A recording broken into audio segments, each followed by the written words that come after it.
ఒంగోలు గిత్తలు రంకెలేస్తున్నాయి. ఏదో ఒక ఇష్యూతో కుమ్ములాటలకు కాలు దువ్వుతూనే ఉన్నాయి. అవినీతి అక్రమాలకు కేర్ ఆఫ్ అడ్రస్ గా మారాడని మాజీ మంత్రి ఆరోపిస్తుంటే, దమ్ముంటే అవినీతిని నిరూపించుమని సవాల్ విసురుతున్నారంట ఎమ్మెల్యే. ఒకే గొడుగు కింద ఉన్న ఈ నేతల సవాళ్లు ప్రతి సవాళ్లు కూటమి పార్టీ అధిష్టానాలకు తలనొప్పులు తెచ్చిపెడుతున్నాయట.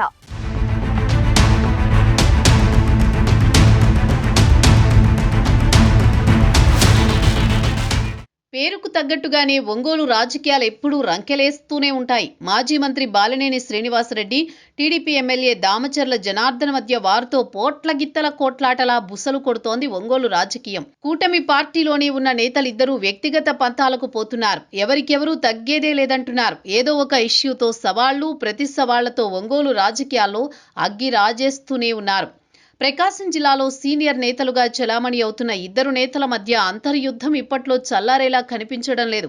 టీడీపీ ఎమ్మెల్యే, జనసేన మాజీ మంత్రి ఇద్దరూ ఒకే గొడుగు నీడనే ఉన్నా వీరి మధ్య వైరం పాము ముంగిస ఫైటింగ్ ని మించిపోతోంది. విభేదాలు మరచి సమన్వయంతో పనిచేసుకోవాలని అధినేతలు సూచిస్తున్నా ఒంగోలు నేతలు రాజీ పడకపోవడం ప్రకాశం జిల్లాలో చర్చనీయాంశంగా మారింది. ఒంగోలు టీడీపీ ఎమ్మెల్యే దామచర్ల జనార్దన్, మాజీ మంత్రి బాలినేని శ్రీనివాసరెడ్డి మధ్య ఒంగోలు కేంద్రంగా కొన్నేళ్లుగా నడుస్తోంది పొలిటికల్ వార్.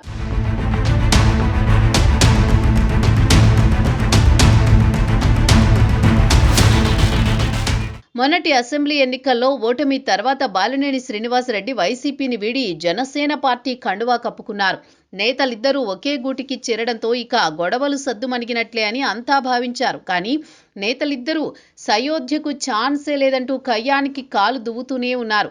బాలినేని శ్రీనివాసరెడ్డి జనసేనలో చేరే సమయంలో ఆయన అభిమానులు ఏర్పాటు చేసిన ఫ్లెక్సీలు వివాదాస్పదమయ్యాయి. ఆ ఫ్లెక్సీలలో బాలినేనితో పాటు దామచర్ల జనార్దన్ ఫోటో ఉండడాన్ని టీడీపీ శ్రేణులు వ్యతిరేకించాయి. బాలినేని జనసేనలోకి వచ్చినా దామచర్ల జనార్దన్ అనుమతితోనే పనిచేయాలని అప్పట్లోనే ఎమ్మెల్యే వర్గీయులు చేసిన వ్యాఖ్యలు తీవ్ర దుమారం రేపాయి. ఈ వివాదం ముగియకముందే deputy CM Pavan Kalyan Harihara Veeramallu cinema release సందర్భంగా పవన్ కళ్యాణ్ ఫోటోలతో పాటు బాలినేని, ఆయన కుమారుడు ప్రణీత్ రెడ్డి ఫోటోలతో ఆయన అభిమానులు ఫ్లెక్సీలు ఏర్పాటు చేశారు. వాహనదారులకు ఇబ్బందికరంగా మారడంతో మున్సిపల్ సిబ్బంది ఈ ఫ్లెక్సీలను తొలగించారు. అయితే ఫ్లెక్సీల తొలగింపుపై బాలినేని అభిమానులు ఆగ్రహం వ్యక్తం చేశారు. దామచర్ల జనార్దన్ వెనకుండి ఇదంతా చేయించాడని ఆయనపై మండిపడ్డారు. ఫ్లెక్సీల రగడ ముగియకముందే అవకాశం దొరికినప్పుడల్లా నేతలిద్దరూ ఒకరిపై ఒకరు తీవ్ర స్థాయిలో విరుచుకు పడుతూనే ఉన్నారు.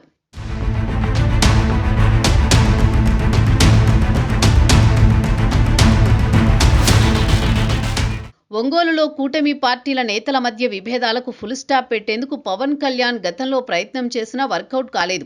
అయితే కొన్ని రోజులుగా నేతలిద్దరూ సైలెంట్గా ఉండడంతో అంతా సద్దుమణిగిందని అంతా అనుకున్నారు. అయితే ఒంగోలు ఎమ్మెల్యే దామచర్ల జనార్దన్ పై అవినీతి ఆరోపణలు గుప్పిస్తూ 4 పేజీల ఆకాశరామన్ల లేఖలను పార్టీ పెద్దలకు పంపడం ఒంగోలు రాజకీయాల్లో తీవ్ర కలకలం రేపింది. ఈ వ్యవహారంపై ఎమ్మెల్యే జనార్దన్ తీవ్రస్థాయిలో మండిపడ్డారు. తనపై చేసిన ఆరోపణలకు ఆధారాలు బయటపెట్టాలని డిమాండ్ చేశారు. తన ఇమేజ్ ని డ్యామేజ్ చేసేలా ఆ లేఖ రాసిందెవరో కనిపెట్టాలని పోలీసులను కోరారు.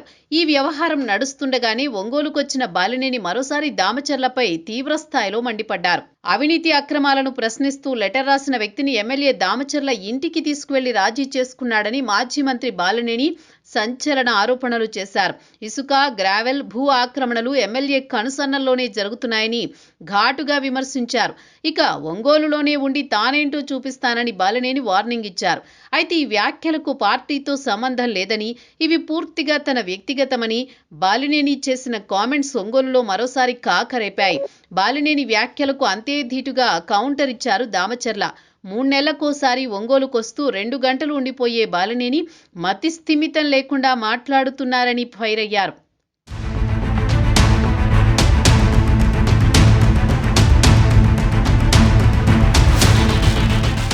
వైసీపీ ప్రభుత్వంలో అధికారాన్ని అడ్డుపెట్టుకుని 5 ఏళ్ల పాటు బాలినేని, ఆయన కుమారుడు ఏం చేశారో ఒంగోలు ప్రజలందరికీ తెలుసంటున్నారు దామచర్ల.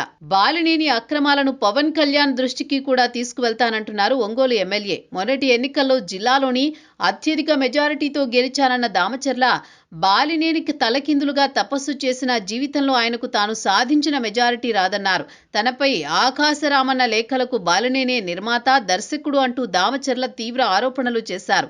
ఒంగోలులో జరిగిన అవినీతి, భూ అక్రమాల విషయంలో బాలినేనిని, ఆయన కుమారుణ్ణి వదిలిపెట్టే ప్రసక్తే లేదంటూ ఘాటుగా హెచ్చరించారు. రాష్ట్ర స్థాయిలో కూటమి పార్టీలు సమన్వయంతో వ్యవహరిస్తుంటే ఒంగోలులో మాత్రం ఉప్పు నిప్పులాగే ఉన్నారు రెండు పార్టీల నేతలు.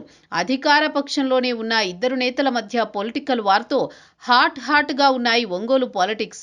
వీటికి ఎండ్ కార్డ్ ఎప్పటికో గానీ అధిష్టానాలకు కూడా పెద్ద సవాల్గానే ఉంది ఈ ఇద్దరి వైరం.